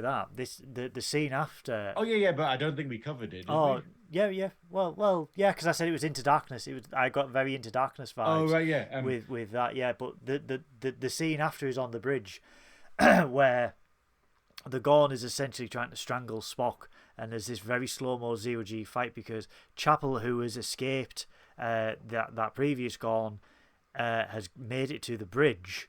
She sees Spock, and then it's just there was no need for it to be. I could sort of understand why they've done it to say this is space, there's no gravity, but it's like they have magnetic boots. They can run like normal people because they have got magnetic boots. So there's no need for it to be this slow. Spock tries to pull a phaser out on the Gorn. The Gorn knocks it away. It's floating out of the front of the bridge. Chapel goes after that. All the while Spock is fucking fighting a Gorn. Yeah. Right? And he's fighting, and that got. I mean, the way the Gorn put his hand over that, and you could hear the glass cracking underneath that. Excuse me. Yeah. Underneath that, and I was like, oh my god, and that was legitimately terrifying for me. Yeah, because it's like, oh shit, maybe Spock. Maybe they're just gonna be like, hey, different timeline. Spock's dead. But then at the last minute, Chapel grabs hold of the phaser, fires one off on the Gorn, which distracts them long enough for Spock to take a bit of the wreckage and just dead on impale it into the fucker's head, piercing the helmet as well, pulling it out, because obviously by pulling it out, the oxygen or whatever they breathe is going to escape, and just seeing, I mean, I loved it, that just the struggle that this Gorn had. Yeah. And the fact is, I was expecting the Gorn to try and take Spock with it. With him, yeah. Yeah. But I will say, though, that my disappointment here is that we have it where basically the Gorn is struggling with this thing. It starts floating away from Spock and starts floating like towards out of the ship. And slowly it's still writhing around trying to sort of like help itself. And Chapel has the gun lined on it and she doesn't take any more shots. She just shoots one shot, whereas I would have blasted the fuck out of it. I know it dies anyway, but I'm like, look, you've got this phaser. Just make sure, like there would have been several holes. Yeah. Yeah, that's it. But obviously, as we've seen, Chapel is a doctor. So effectively, she's already done more than she probably wants to. But yeah, and then the Gorn, literally, we just see it die. We just see it like die, and it doesn't freeze or anything. But also, can we just point out like how they're talking about the Gorn being very subject to cold because they're like warm-blooded species. No, they're cold-blooded species. Yeah. This is in space. What the hell is this Gorn doing? Like, how much agony must this Gorn be in to be in 0G? Because it must just be frozen pretty much. Yeah, pretty much. Yeah, as the Gorn dies, the saucer section is about to enter the atmosphere. It's starting to break up. Chapel and Spock escape, and they just watch the saucer section descend into the atmosphere as they hold hands. And I was like, it's fucking ludicrous. Like, it's just the idea but it's of strange like, new worlds. I do love how this is, like how it is in hindsight. Me talking about it is fucking lunacy.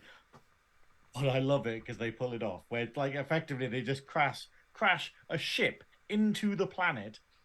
In order to destroy a single tower. I love that. And also the fact of, what about all the people that might have still been alive on the ship? Like, because we saw Chapel survived, and they just gone, fuck it, anyone else? I mean, this is what I was going to say at the start. The fact of, is it Patel? Yeah. Bartel.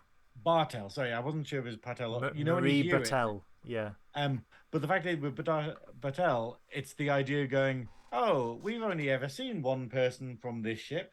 I wonder why that is. Like, why we've never seen any of the other crew or, any other people. And now we're like, oh, well, it's good we didn't get close to them because they're all dead. So it's... I love the fact that modern Star Trek is just like, yes, we're just going to use these ships as yeeting weapons now because we've got it in Picard where they're just like... That was one time that Riker did that. Yeah, that was one time. Back on the planet, though, Pike is... Excuse me, guys. A bit of a dry throat. I need to wet my whistle. He's on the martini. Back on the planet. Ooh, dry. Pike is confronting Battelle because he wants to know why that Gorn walked away. And this is, again, we know Pike already knows. Ooh, very moist. Pike already knows. The audience who has seen season 1 already knows. It's revealed that, and I hate this word, but it's the closest word. Battelle's been inseminated by the Gorn. Implanted? Laid? Not laid. That's it. Eggs Didn't have buy her been a drink. laid. Yeah, basically she has been impregnated. Impregnated by. Well, not in that way. She's been like infected by the Gorn, I'd say, because it's not Very like Last a of Us. pregnancy. It's like a spider, where it like lays its eggs in you. But yeah, and that's obviously, and I didn't pick this up in the episode until we're talking about it now. That obviously that's why the Gorn just goes, "Oh, you're fucked anyway. Oh well. Oh, we've got to keep you alive because you're the My youngling, brothers and sisters are inside you." Yeah, and it's like, oh fuck, but yeah, and I didn't pick that up on the episode, but yeah, that's why it leaves it alone. Yeah. So, but even then, even in the most direst of situations where it looks like all hope is lost, Pike is like, "We can still beam you up. We can still save you. We can still do." And even Battelle goes, "Hemmer, Hemmer couldn't do it," and he's like, "Well, Hemmer didn't give us a choice." And he's just that's a good point. Yeah, and it's like this utter refusal to let her go, to stop fighting for her when she's all but given up. He will continue to fight on her behalf. And then as they are doing this, I just love the fact that Scotty just goes, "Guys, you might want to hold on to something." As we just see this saucer just yeet the fuck out of this tower. Yeah, and then it's just like then there's a massive explosion. And then do we immediately go back to the Enterprise? We immediately go back to the Enterprise because we see all the systems come online. We see the comms, we see transporters, we see sensors all come online. Everyone starts talking to everyone. Pike, Chapel and Spock are beamed to the Enterprise first. We then get Pike, who says, the orders are to beam up the colonists. We go back to the transporter room where we see Spock and Chapel beamed up, and we do get a lovely moment where Spock just wants to say he's sorry, and Chapel still goes, "We'll talk later." Yeah. We will talk later. We see the colonists being beamed up from the diner, and then we see Scotty, Battelle, and Pike being beamed into sickbay. I love the fact that Pike, I think for this little mini scene, this was a reassurance for Pike that he never gave up hope, and it paid off because he saw Chapel and he went straight to her. The emotion on his face, he embraced her, and he's like, "I am so glad you are here." And it's like a reassurance for him that him not giving up hope pays off. And if he doesn't give up hope for Battelle, the same will happen. Well, it's why I like Pike, where it's the fact of he does do this, where he literally runs up and hugs. Like Chapel. He did it with Una and everything. Yeah. Well, that's it. But it's this idea of I don't think you would get that with other captains. Even Janeway would be detached. Like Sisko definitely wouldn't. Picard, not a fucking chance in hell. Kirk Archer, did it. Maybe. Archer, maybe. Yeah. Kirk did it a couple of times. Yeah. My reference is obviously with what's the episode where basically Spock thinks Kirk is dead and then immediately breaks character and is like, "Jim." Oh, that's the Pon Farr episode. Yeah, and it's that idea, but it's like that where you just kind of like where Pike's like, "I know I'm in charge, but oh my god, I'm so glad you're alive, Chapel." The Pon Farr episode, guys. Spock got that horny, he murdered his best friend. Like, haven't we all done that at least twice? So, well, let's not be any more incriminating. Pelias is asked to meet them in sickbay. And then we find out that Pelia knows Scotty. Yeah, she's like, "Scotty," Scotty. Oh, Professor Pelia. Like, "Oh, it's Pelia," Hello, Professor. I think Pelia Pelia doesn't have. She has more lines than she's had in a lot of episodes. She has, yes. But then she has two zingers throughout this episode, and this one is brilliant, where he's carrying all the device that he built and stuff, and she just looks at it and she's like, "What the hell is this supposed to be?"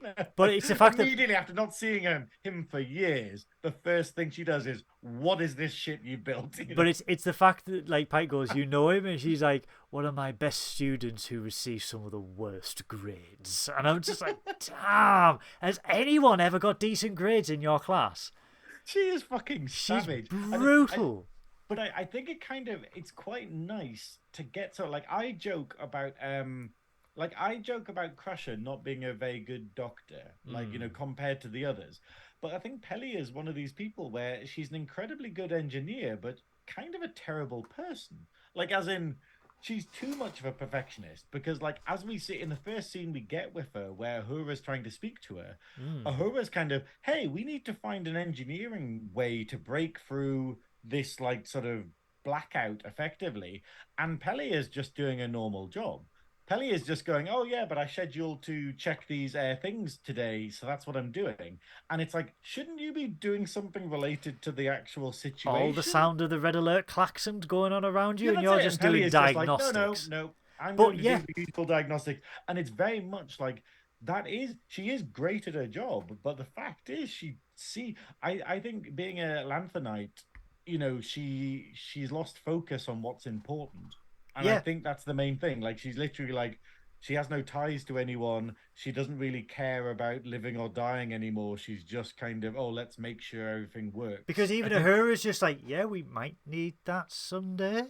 Yeah, but not as much as and that's the interesting thing, and it's this, we haven't had this before, I don't think, where we've got someone who's incredibly good at their job, but they're not good at people or, like, context. Like, maybe the Doctor at first in Voyager, but then he got fleshed out.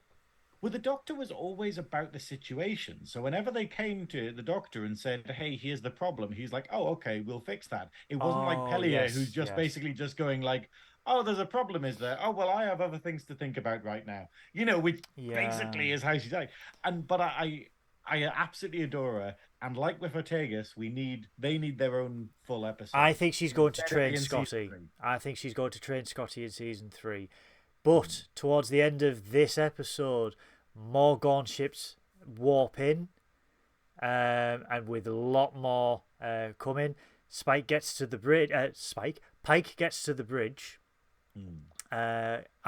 Spock if all the colonists have been beamed up. Spock goes, "There is absolutely no one there to beam up. Recent scan shows they were beamed up by the Gorn." So the Gorn have not only taken the landing party, they've taken all the colonists. The Gorn then start shooting on the Enterprise, and the Enterprise is getting the absolute hell's bells kicked out of him. And then Admiral April contacts and says, "You must withdraw." Yeah. And Una's just sat there, "What are your orders, Captain? What are your orders?" And Pike everyone is waiting, and Pike is... He just doesn't know. Yeah, he freezes. He does not know. To be continued. What an incredible, like... What an ending. I don't know if I said this on the show or not, or whether this was before, but the wonderful thing about Strange New Worlds is there hasn't been a dip. Like, even Picard season 3, as you know, if you were with us watching for that series, it had episodes that I classed as a dip, where I just went, that was not as good as the previous one, that was not as good as the next one. This has not had that. There has not been an episode of season 2 of Strange New Worlds that I wouldn't want to watch again, or that I felt was a filler, or everything is just like, I just want to see that again. I absolutely loved that. And it's phenomenal. Like we were saying about the musical, I had no doubts that they would not pull a season finale off well.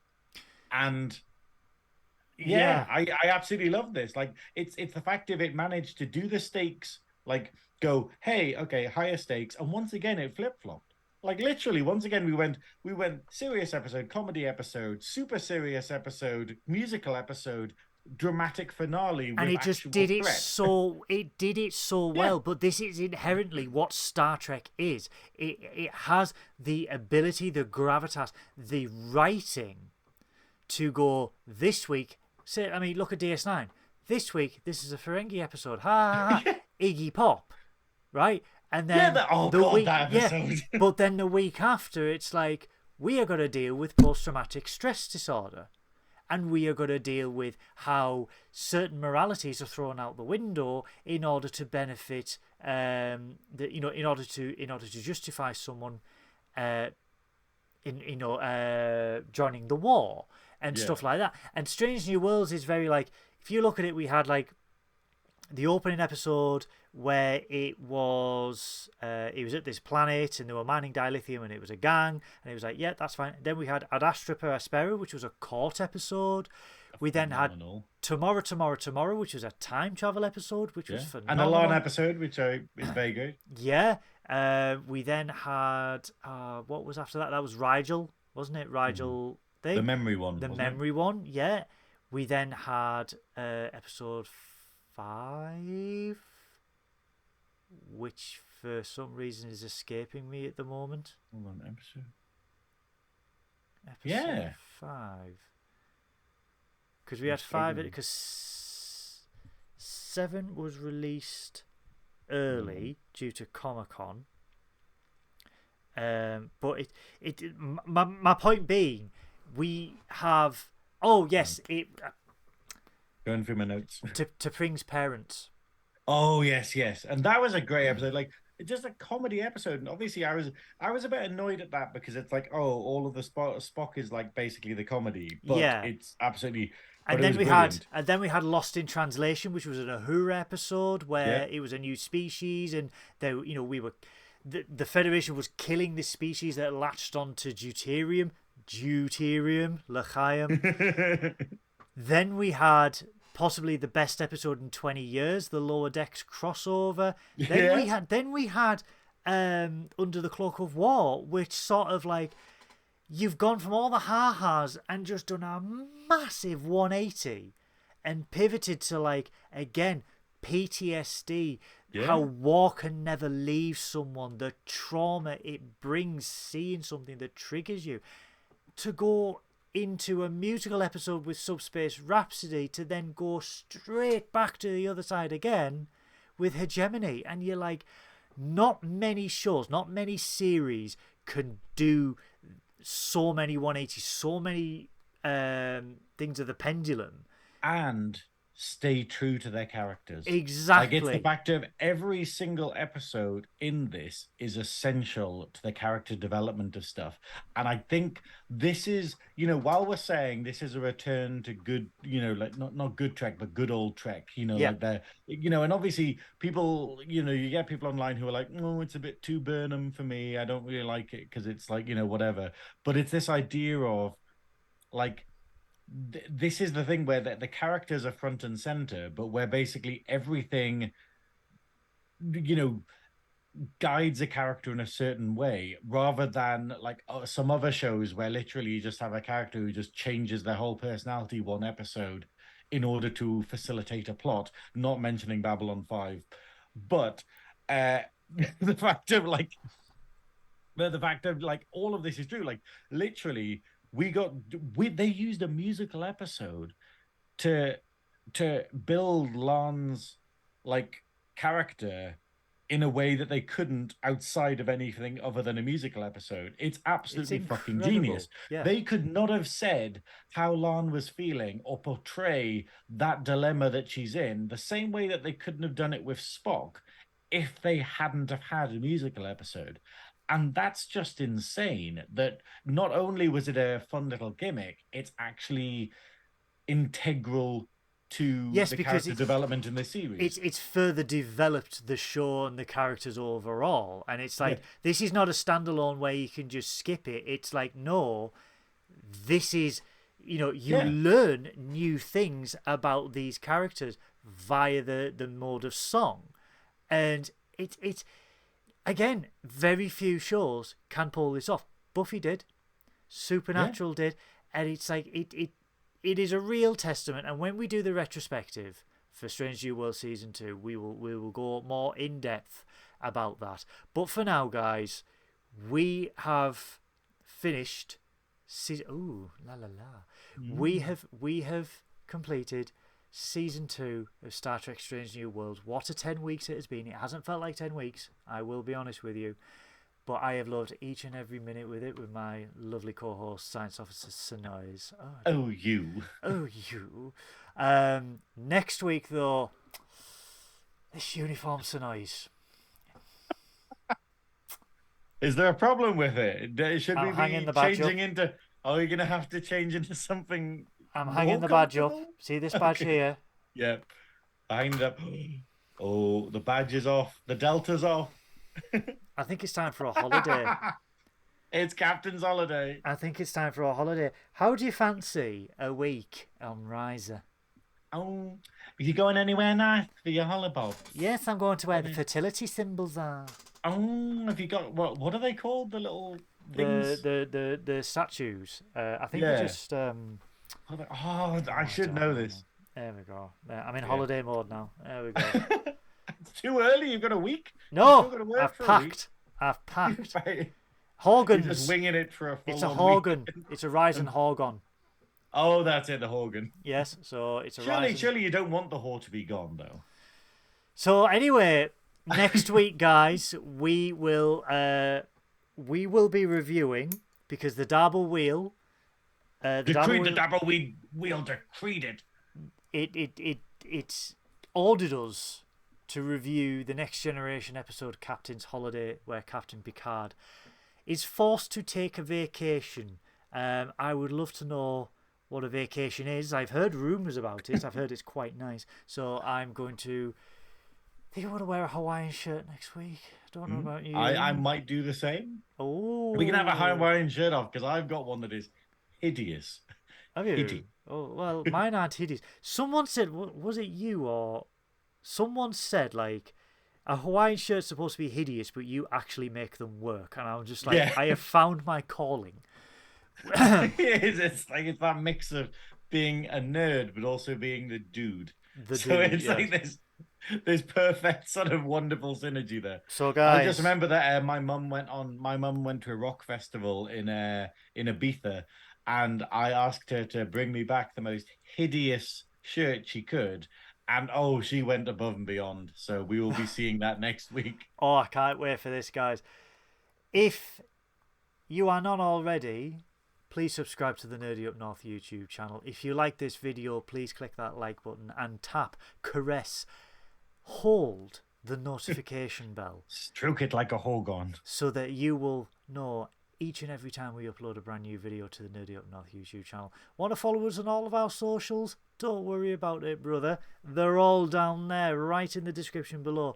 Do you like this lovely, gorgeous science officer that I've got right here? Well, you're in luck. All of their links are down there below. The Girl Podcast, Velvet Snatch, Synoiz's Twitch channel, which he will be starting a new game, I do believe.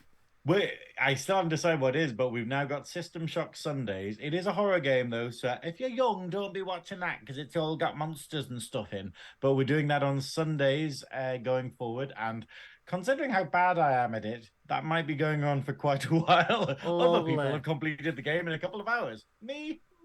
And then we will be starting once I have a couple of Fridays freed up, because I was going to start a new game, but then I realized, I'm in Alnwick Castle next week. Well, no, not next week, but the week after.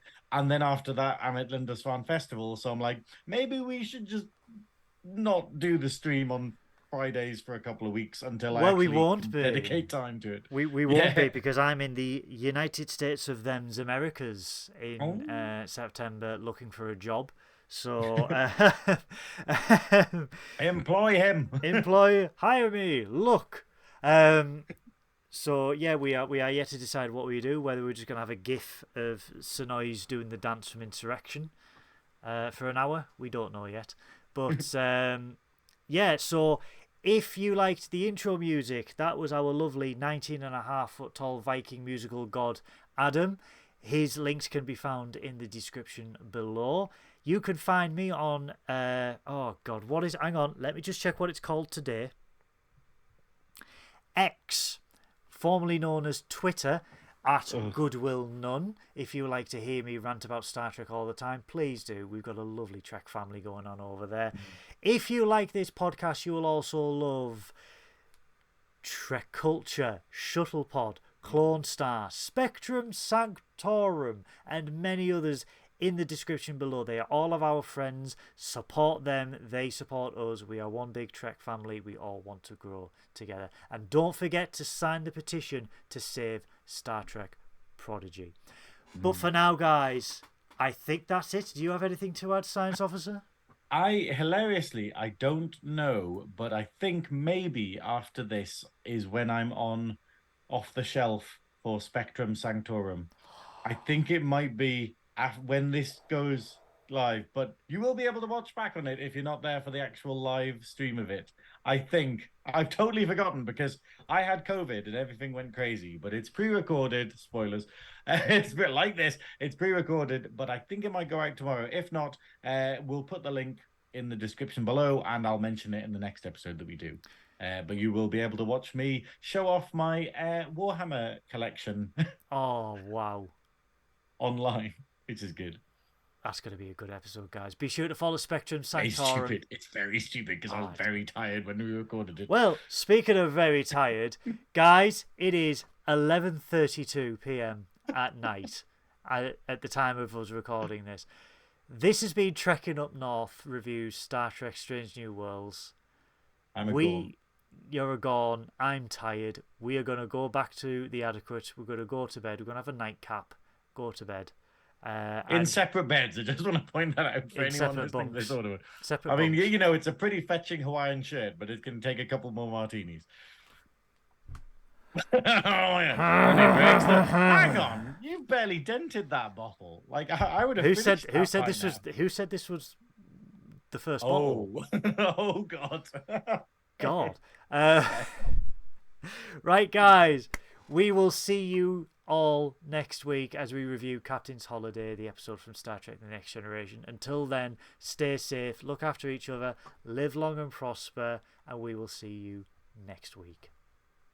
Miles. Keiko?